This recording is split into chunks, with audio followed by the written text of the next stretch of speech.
اچھا جی، tools and techniques اس میں کیا استعمال ہو رہی ہے؟ ٹولز اینڈ ٹیکنیکس کے اندر کیا استعمال ہو رہی ہے؟ ایک چیز ہو رہی ہے ایکسپرٹ ججمنٹ. اچھا، ایک چیز ہم ذہن میں رکھیں گے کہ ہم یہ چیزیں جو پڑھ رہے ہیں ابھی یہ ہمارے پاس ریپیٹ بھی ہوں گی.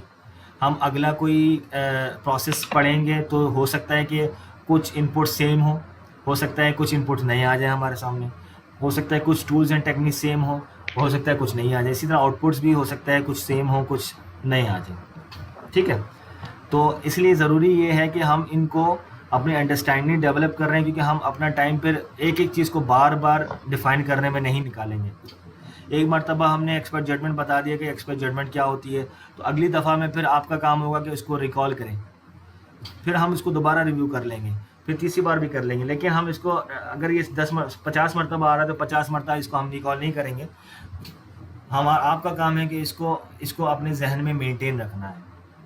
ٹھیک ہے نا، ورنہ بار بار بتانے میں ہمیں کوئی مسئلہ نہیں ہے، لیکن بار بار بتانے سے فائدہ کچھ نہیں ہوگا اگر آپ اپنے ذہن میں اس کو نہیں رکھتے.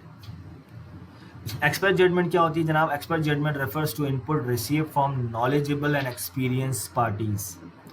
فار ایگزامپل میں نے کہا کہ جی عزیر صاحب جو ہیں وہ ایک ڈی سی ٹرانسمیشن سسٹم کے ایک بہت اسپیشلسٹ ہیں اور وہ ٹیسٹنگ کرتے ہیں. ہمارے پروجیکٹ میں ڈی سی بھی شامل ہے، تو ہم ان کو بلاتے ہیں اور ان سے ہم کچھ معلومات حاصل کرتے ہیں کہ جی ڈی سی سسٹم بنانے کے لیے کیا کیا چیزیں ضرورت ہو سکتی ہیں. اسی طریقے سے فرقان صاحب ہیں، ان کو بھی ہم نے کسی نہ کسی اسکل کی وجہ سے بلا لیا کہ جی یہ جو ہے وہ انسٹالیشن کے ایکسپرٹ ہے، تو انسٹالیشن کے حوالے سے ان سے ہم بات کرتے ہیں.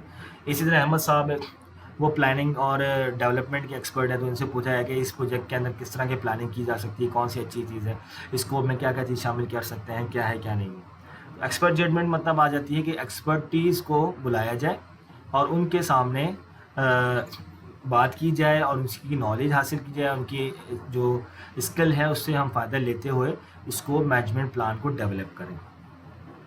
ڈیٹا انالیسس کیا ہوتا ہے جناب؟ Data analysis technique that can be use for this process. اس پروسیس کے لیے جو ڈیٹا انالیسس ٹیکنیک ہم استعمال کریں گے وہ ہے آلٹرنیٹیو انالیسس.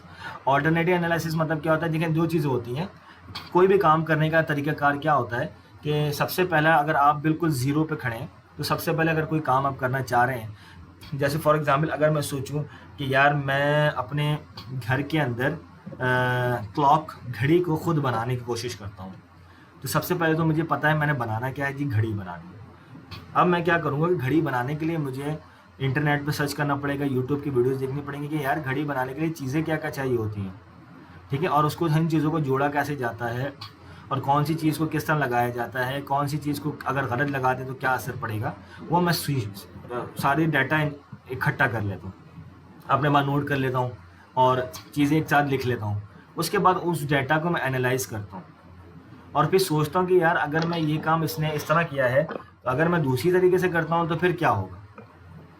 ٹھیک ہے، اس کو انالائز کرنے کے بعد پھر میں اس کو ڈیٹا کو پریزنٹ کرتا ہوں.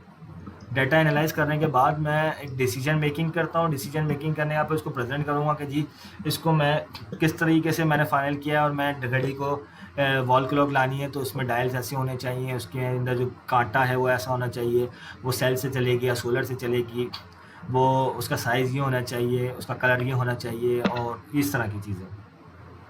تو ڈیٹا انالیسس کیا ہوتا ہے کہ جو بھی ڈیٹا آپ نے اکٹھا کیا ہے اس کو آپ دوسری طریقے سے طریقہ کار کیا ہوں گے کہ different ways to collect requirement کو کلیکٹ کرنے کے اور مزید طریقہ کار ڈھونڈیں کہ جی ایکسپرٹ ججمنٹ کے تھرو آپ نے ریکوائرمنٹ کلیکٹ کر لی، یا elaborating the product scope, creating the product, validating the scope, control the scope.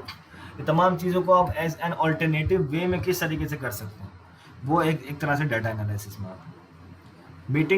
Meeting کرتے ہیں آپ آپس میں بیٹھ کے، پروجیکٹ ٹیمز آپس میں میٹ کرتی ہے اور تاکہ ایک دوسرے سے بات کرتی ہے، سمجھتی ہے کہ اسکوپ میں کیا کیا ہونا چاہیے، اس کو مینجمنٹ پلان میں کیا کیا چیزیں ایڈ ہونی چاہیے.